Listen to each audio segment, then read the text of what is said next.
Another thing that's the same is how you prep, and we've talked about this already, but you always want to be prepared.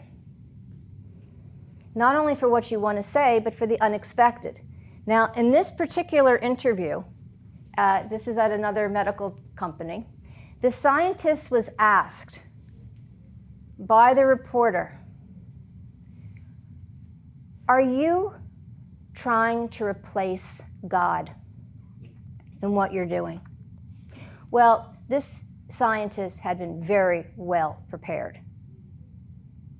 And then she did something really smart. She bought herself time to think about it. She said, "That is a really good question.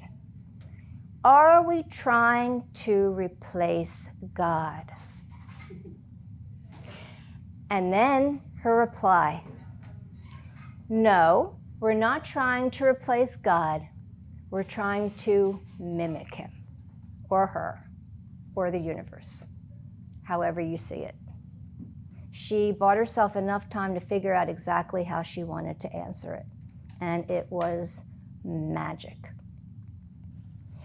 We talked about always being ready for the unexpected. We talked about it in terms of when you're being interviewed. It's the same thing in life. Now, you can't prepare for everything, but you can certainly do your best to try to prepare.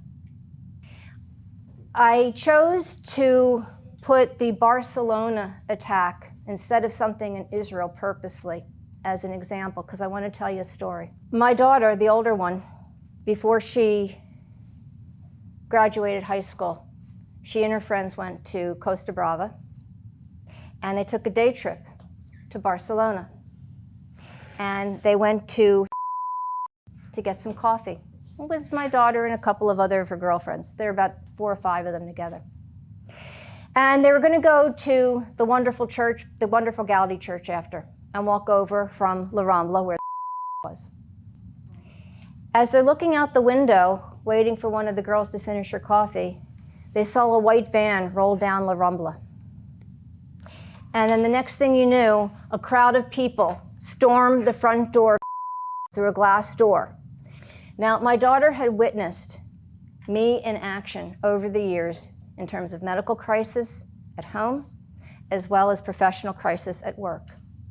And she saw that in each case, when there's a crisis at hand, I go quiet, try to figure out what I can do to fix it, and if I can't fix it, what I should do to either help or to not cause any damage.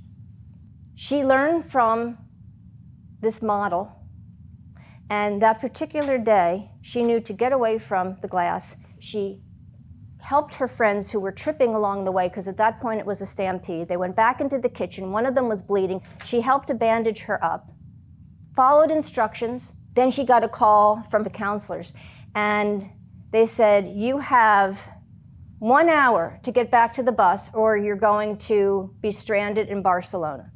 I was with my telephone the entire time, on with her throughout the entire time, until she reached the bus.